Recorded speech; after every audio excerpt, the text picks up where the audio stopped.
जय हिंद दोस्तों। आज हम आपके साथ एक बात करेंगे एक नए क्वेश्चन को लेकर, जो है हमारा दोस्तों लोक नीति क्या है और नीति निर्माण की प्रक्रिया की व्याख्या कीजिए। बिल्कुल इजीली मैं बताऊंगा दोस्तों। जो पब्लिक पॉलिसी जो बनाई जाती है गवर्नमेंट के द्वारा, जो भी इनमें जो संस्थाएं होती है जो जुड़ती है और मिलकर जुड़कर तो उससे एक लॉ पास होता है, एक नीति बनाई जाती है जो बाद में एक्ट भी कहलाता है, या कोई संशोधन करके नीतियाँ बनाई जाती है। वो सभी दोस्तों वो हमारी क्या कहलाती है, पब्लिक पॉलिसी। यानी जो लोगों के द्वारा कोई नीति बनाया जाए किसी काम को लेके।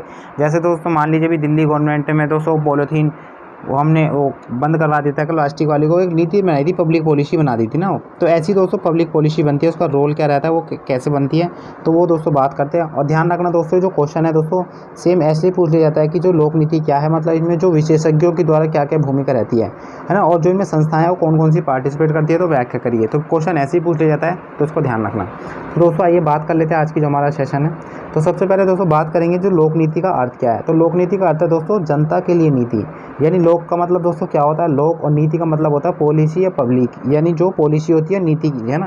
तो यानी लोगों के द्वारा जो नीति बनाई जाती है वही होती है दोस्तों हमारी लोक नीति, है ना। जनता के लिए नीति, कोई भी मतलब किसी को भी लेके एक कूड़ा नहीं फेंकना तो आपको पॉलिसी बना दी, एक नीति बना दिया, है ना। ऐसी ये चीज़ें, तो ऐसी ये सारी चीज़ें होती है लोगों के द्वारा जो नीति बनाई जाती है उसे ही कहते हैं लोक नीति।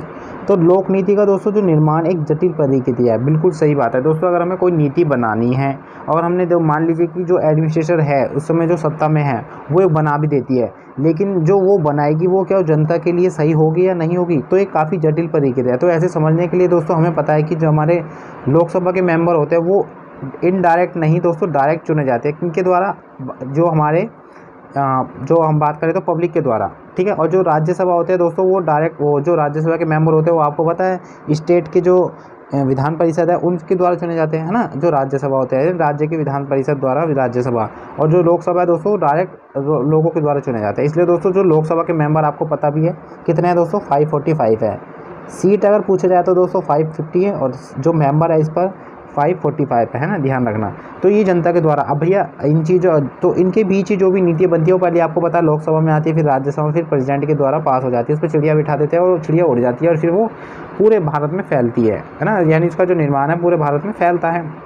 तो ऐसी दोस्तों जो लोक नीति निर्माण में एक जटिल प्रक्रिया है, जिसके द्वारा दोस्तों लोक समस्याओं की पहचान की जाती है। पहले तो उसमें लोगों की समस्या को देखा जाता है, मतलब उनके द्वारा निर्माण किया जाता है कि आपको पॉलिसी बनानी है, इस तहत ये लोग जो समस्या कर जूझ रहे हैं उसके लिए एक नीति बनानी है आपको, है ना। जिसके द्वारा क्या लोक समस्या की पहचान की जाती है और उन्हें सुलझाने के लिए दोस्तों लोक नीति का निर्माण किया जाता है। यानी कि दोस्तों विद्वान राजनीति में सुधार किया जाए, है ना। ये तो आपको पता होगा। कुछ भी मतलब ऐसे कुछ क्राइसिस आ जाए या भुखमरी आ जाए उस समय दोस्तों जो लोगों, मतलब जो सरकार के द्वारा नीति बनाई जा रही है लोगों के लिए, तो वही दोस्तों लोक नीति कहलाती है ना। ये आपको ध्यान रखना है। आगे बात करते हैं तो दोस्तों हमें पता चलता है कि जो भी सार्वजनिक समस्याएं अंतहीन रूप से विकसित हो जाती है, जिसके लिए अनेक प्रतिक्रिया हो सकती है, जैसे दोस्तों स्थानीय, राष्ट्रीय या फिर अंतर्राष्ट्रीय स्तर, है ना, हो सकती है। कोई मतलब समस्या हो सकती है, मतलब भारत से भी हो सकती है, एक लोकल एरिया में भी हो सकती है, और राष्ट्रीय स्तर पर भी हो सकती है, और अंतर्राष्ट्रीय स्तर पर भी हो सकती है। तो ऐसी मतलब जो सारी पॉलिसी है वो गवर्नमेंट के द्वारा ही बनाई जाती है, ये ध्यान रखना। जैसे दोस्तों कोटा, नियम, कानून, सहायता, ये सभी दोस्तों इनके द्वारा बनाई जाती है। लोक नीति उस नीति को कहते हैं दोस्तों, डेफिनेशन ऐसे भी ले सकते हैं कि दोस्तों लोक नीति उस नीति को कहते हैं जिसके अनुसार राज्य के प्रशासनिक कार्यात्मक विभाग अपना कार्य करते हैं, और लोक प्रशासन लोक नीति के नीचे से ऊपर तक के पक्षों के समय व्यवहार करता है। यानी दोस्तों वही हो गया, जैसे आपको पता है कि जो भी कानून बनते हैं दोस्तों कहाँ बनते हैं, हमारे दोस्तों बनते हैं लेजिस्लेटिव असेंबली में बनते हैं, और उनको दोस्तों जो एक कार्यवाही, मतलब उसको जनता के बीच कौन रखता है आपको पता है, एग्जीक्यूटिव मेंबर, और उनको दोस्तों संरक्षण कौन करता है, जुडिशरी, आपको पता है। तो सेम दोस्तों यही कहा गया है कि जो लोक नीति है ना उस नीति को कहते हैं जो अनुसार राज्य जो प्रशासनिक कार्यात्मक विभाग अपना कार्य करते हैं तो बनाते हैं। लोक प्रशासन लोक नीति के नीचे से ऊपर तक के पक्षों के साथ व्यवहार करता है, मतलब सही है या नहीं सही है, कैसे पब्लिक को वो करना है, किसके द्वारा, वो सभी इन चीज़ों को हम देखते हैं, है ना। आगे बात करते हैं तो दोस्तों इसका संबंध चाहे आंतरिक मामलों से हो या विदेशी मामलों से, मतलब जो भी पॉलिसी है वो चाहे देश के अंदर हो चाहे देश के बाहर हो पॉलिसी। लोक नीति दोस्तों सामान्यतः अर्थव्यवस्था, शिक्षा, तकनीकी, पर्यावरण और सामाजिक नीतियाँ आदि शीर्षकों के अंतर वर्गीकृत की जाती है। यानी दोस्तों इनके ही अंतर्गत बनाई जाती है पब्लिक पॉलिसी। कोई या तो कोई अर्थव्यवस्था से रिलेटेड होगी, कोई एजुकेशन से रिलेटेड होगी, जैसे आपने सुना होगा जो 2020 जो न्यू हमारी जो एजुकेशन पॉलिसी, ये भी एक है ना ऐसी होती है। तकनीकी पॉलिसी कोई टेक्निकल जो एनवायरनमेंट से रिलेटेड दोस्तों आपको पता की बना दिया है कि वर्ल्ड में भी बोला है कि 33% हर देश को वन होने चाहिए, लेकिन भारत तो नहीं है, 27 पे आता है। तो ऐसी तमाम चीज़ें कहा जाती लोक नीति हो सकती है, ठीक है ना। अर्थव्यवस्था में हो सकती है, शिक्षा में, तकनीकी, पर्यावरण और दोस्तों सामाजिक गतिविधि में हो सकती है, जो पर्यावरण संरक्षण, महंगाई, गृह व्यवस्था, शिक्षा आदि से संबंधित रखती है, ये ध्यान रखना है ना। बात कर लेते हैं दोस्तों भारत में जो लोक नीति निर्माण की जो प्रक्रिया है, यानी दोस्तों जब इसका निर्माण किया जाता है तो कैसे मतलब एक प्रोसेस है वो हमें आपको आराम से डिस्कस करूंगा आपके साथ। तो ठीक है, देखते हैं। भारत में दोस्तों जो लोक नीति निर्माण प्रमुख मानी जाती है, क्यों मानी जाती है भैया? अगर नीति बन रही है तो जब भी किसी देश का अच्छे से सुचारू रूप से चलेगा, वरना तो भैया जो कहा जाता है किसी के द्वारा कहा भी जाती है, मतलब जो अगर मतलब लो ही नहीं बनेंगे, कोई सरकार ही नहीं होगी, मतलब लोगों के जो उत्तरदायी नहीं होगी, तो भैया ऐसे तो जो जनता है वो तो इधर उधर घूमेगी, कहना ही नहीं मानेगी। तो ऐसी दोस्तों जो भारत में लोक नीति तो प्रमुख मानी जाती है। और आपको पता है भारत डेमोक्रेटिक है ना।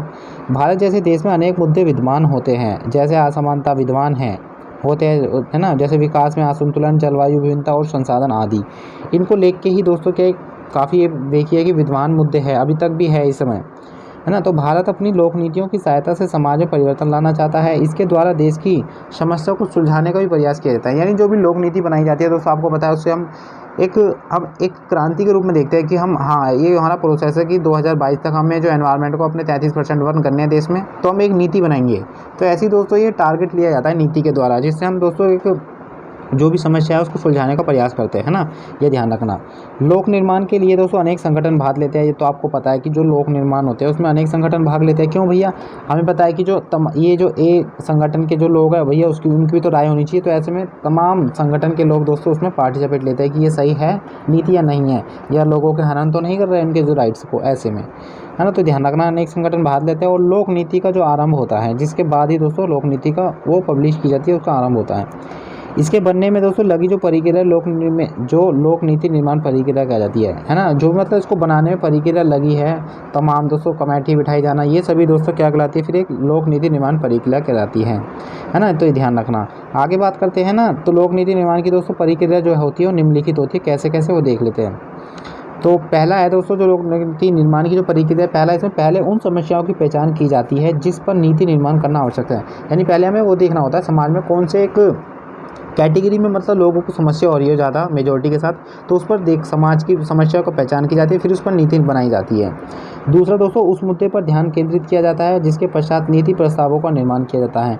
यानी दोस्तों उस मुद्दे पर फिर ध्यान केंद्रित जाता है, सबके व्यूज़ ले जाते हैं, फिर एक प्रस्ताव दिया जाता है कि कौन कौन इसमें समर्थक है ना। एक कहते जैसे आपको पता है कि जो भारत का जो प्रेसिडेंट है उसके लिए जो भी मतलब जो पार्टिसिपेट मनी प्रेसिडेंट पोस्ट के लिए दोस्तों अप्लाई करना चाहता है, तो उसको जो बंदा अप्लाई करना चाहता है उसके 50 तो उसको प्रपोजर होने चाहिए और 50 सेकेंडर्स होने चाहिए। यानी जो 50 बंदे तो ऐसे होने चाहिए कि जो उसके बनने के लिए मतलब उसको रिटर्न रूप में दे रहे हैं अध्यक्ष को, और 50 बंदे उस जो रिटर्न अध्यक्ष के रूप में जो ले रहे हैं उसके समर्थक हो, जब भी दोस्तों वो बंदा है एलिजिबल होगा प्रधानमंत्री के लिए, यानी उसको पार्टिसिपेट करने के लिए, वरना तो हर कोई चला जाएगा। तो ध्यान रखना। अगला है दोस्तों इसके बाद उपलब्ध विकल्पों का चयन कर नीति निर्माण के प्रयोग किया जाता है। इसके द्वारा लोक नीति निर्मित की जाती है। और जो अन्य विकल्प है दोस्तों, जो अन्य विकल्प है कौन कौन से, कैबिनेट, इनका भी दोस्तों यूज़ करा जाता है, फिर लोक नीति में दोस्तों यहाँ पर बनाई दी जाती है। तो कौन कौन से विकल्प है दोस्तों उसमें यूज़ किया जाता है? तो पहला है दोस्तों कैबिनेट। पहला कैबिनेट, आपको पता है कैबिनेट जो मंत्रिमंडल होते हैं वो सारे, है ना, चाहे वो विधानमंडल के हो चाहे दोस्तों वो आपको पता मंत्रिमंडल, है ना। तो ध्यान रखना। तो भारत में दोस्तों कैबिनेट नीतियों को निर्धारित करने के लिए संवैधानिक कार्य करती है। ये तो आपको पता होगा कि जो भारत में कोई भी कैबिनेट एक नीति, यानी जो भी एक कैबिनेट आपको पता है जो मंत्रि परिषद होता है, उसमें जो भी नीतियों का निर्धारण करने के लिए दोस्तों संवैधानिक कार्य करती है, संविधान के द्वारा देखती है वो सभी चीज़ें। विधानमंडल के दोस्तों सामने अनुमोदक के लिए नीतियों को रखा जाता है। कैबिनेट के सदस्य नीति निर्माण में प्रमुख होते हैं। अनुमोदक को मतलब दोस्तों वही आपको लिखित रूप में कि देना होता है कि हाँ ये सही है या नहीं है, तो उसके समर्थक भी होने चाहिए। तो ये दी जाती है दोस्तों कैबिनेट के और उसके साथ ही दोस्तों कैबिनेट सदस्य नीति निर्माण के प्रमुख होते हैं, तो आपको पता होगा, है ना, ये ध्यान रखना है। आगे बात करते तो दोस्तों राज्य सरकार। भारत एक संघीय राज्य, आपको पता है ना, संघीय राज्य यूनियन, है ना, फेडरल नहीं यूनियन। तो भारत एक संघीय राज्य है जिसमें संघ एवं राज्य सरकारें नीति निर्माण में भाग लेती है। तो आपको पता है संघ भी लेती है और दोस्तों यानी संघ जो केंद्र है और दोस्तों राज्य सरकार भी पार्टिसिपेट लेती है। यानी जो आपको पता है कि जो लोकसभा में दोस्तों इनडायरेक्टली जो हर देश के मेंबर होते हैं, हर स्टेट के, और दोस्तों जो राज्यसभा होती है उसमें दोस्तों राज्य सरकार के मेंबर होते हैं, ये ध्यान रखना, है ना।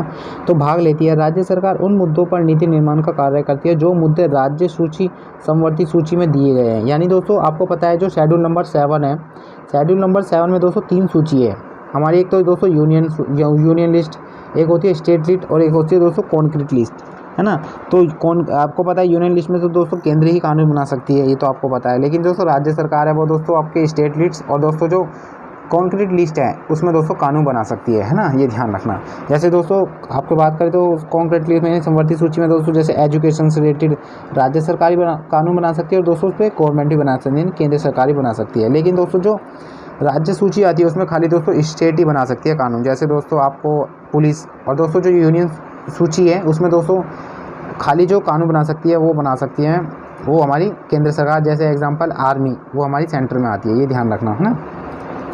तो कार्य करती है राज्य सूची मदद दिया जाता है। राज्य स्तरों पर दोस्तों विधानमंडल और विधानमंडल मुख्यमंत्री के दोस्तों क्या नेतृत्व में नीतियों का निर्माण करते हैं। जैसे मैंने आपको बताया ना, वो इनके हेड होते हैं राज्य के।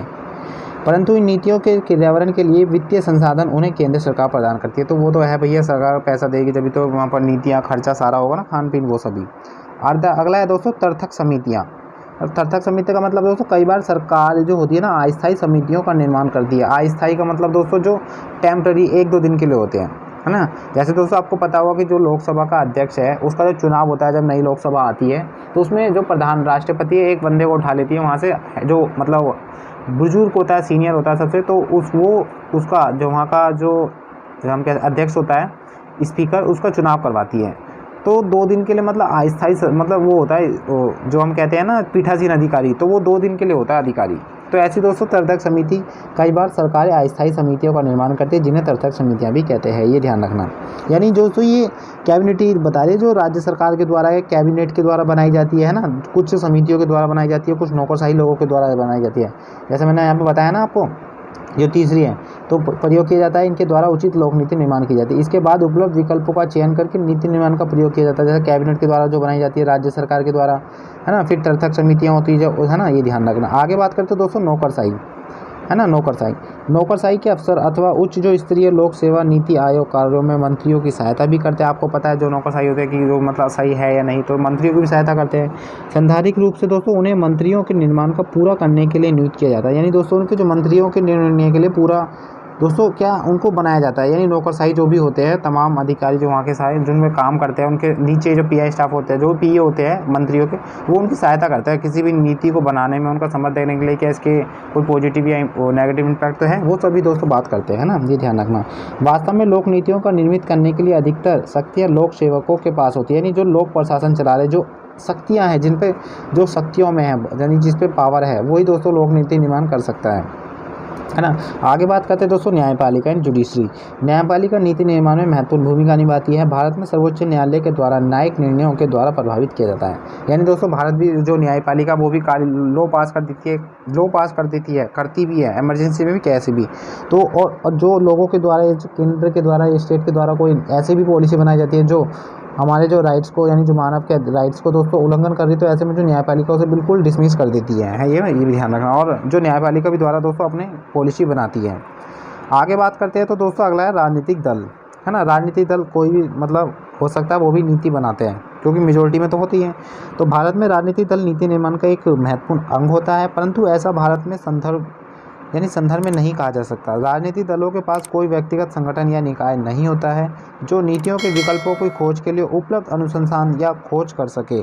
सामान्यतः ये दल अपने कार्यक्रम, मूल्य, लक्ष्य और नीतियों के लोगों को सामने रखते हैं ताकि उन लोगों का सहयोग मिल सके। दोस्तों ध्यान रखना, जो भी राजनीतिक दल होते हैं ना, वो कहते ही है कि हाँ हम नीति बनाएंगे, पॉलिसी बनाएंगे, लेकिन उन पर ज़्यादा एक अच्छा सा क्राइटेरिया नहीं होता। वो हाँ बस वोट बैंक के लिए दोस्तों वो चीज़ें करते हैं। राजनीतिक दल दोस्तों आपको बताया जिसकी सरकार है मेजोरिटी में, वो राजनीतिक दल ही होता है। उसमें जो भी प्रधानमंत्री बनाएगा, प्रधानमंत्री अपने नीचे वाले जो भी स्टेट या फाइनेंस मिनिस्टर है, जो भी उसके अधिकारी, अगर वो उससे नाराज़ कर देगा तो भैया उसकी जो प्रधानमंत्री कुर्सी है वो दोस्तों सरकार गिर जाएगी, तो भैया सरकार भी चेंज जाएगी। तो ऐसे में दोस्तों राजनीतिक दल काफ़ी भूमिका भी निभाता है ना, लोगों के सामने अपने व्यू रखता है ताकि मतलब लोगों का उससे सहयोग भी मिल सके, ये ध्यान रखना। अगला है दोस्तों दबाव समूह, है ना। दबाव समूह मतलब वही जो किसी का मतलब जैसे सिंपल वे में बात करें तो दबाव समूह भी रहता है कि हर चीज़ का बनाने के लिए लोगों के द्वारा या समाज के नागरिक संगठनों के द्वारा भी। तो समूह जैसे मतलब जैसे मजदूर वर्ग, व्यापारी, नागरिक समाज, अध्यापक आदि स्वयं को दोस्तों संगठित करते हैं तथा विभिन्न माध्यमों से अपनी मांग को सरकार तक पहुंचाते हैं। दबाव मतलब आपको पता है, जैसे स्टूडेंट, आपको पता है कि जो भी इस्लामी जो जो जेएनयू में दोस्तों फीस का बढ़ाने का प्रोविज़न भी रखा गया था। तो ऐसे में दोस्तों जो वहाँ के जो स्टूडेंट है और तमाम जो ड्यू के टीचर्स भी है वो दोस्तों संगठन कर रहे थे, दबाव बना रहे थे, है ना, सरकार पे, ताकि उसको कम करे। तो दबाव समूह भी दोस्तों लोक नीति निर्माण का एक नीति बना देते ना उस समय कि हाँ चलो हमने नीति बना दी, आपके जो प्रोविज़न है उसको मतलब जो हमने चेंज करना चाह रहे थे जेएनयू में, ये जो भी है उसको अब नहीं करेंगे। तो पॉलिसी बना दी गई दबाव समूह के चक्कर में, है ना। तो व्यापारी आदि इनके द्वारा, है ना, अपनी मांग सरकार तक पहुंचाते तथा उस पर दबाव डालते हैं कि वह लोक नीति का निर्माण करे और इसको सॉल्यूशन करे। तो इस वीडियो में दोस्तों इतना मैंने आपको बता दिया इसलिए में जो लोक नीति क्या होती है और इसमें जो सहायक संस्थाएं होती है वो कैसे वो दोस्तों निभाती है, चाहे राज्य सरकार हो, कैबिनेट हो, सारे नौकरशाही हो, वो सभी। तो मैंने इस वीडियो में बता दिया। आपको अच्छी लगे तो प्लीज़, समझ में आया हो तो कमेंट बॉक्स में ज़रूर बताएं, और जिन्होंने भी हमारे चैनल को सब्सक्राइब नहीं करा तो चैनल को सब्सक्राइब कर लीजिए और बगल में बेल आइकन को दबा लीजिए, ताकि जो भी वीडियो अपलोड करूँ डेमोक्रेसी एंड गवर्नेंस से आप तक तुरंत पहुँचती रहे। तो दोस्तों नेक्स्ट वीडियो के लिए जब तक ले बाय बाय, टेक केयर, जय हिंद, जय भारत।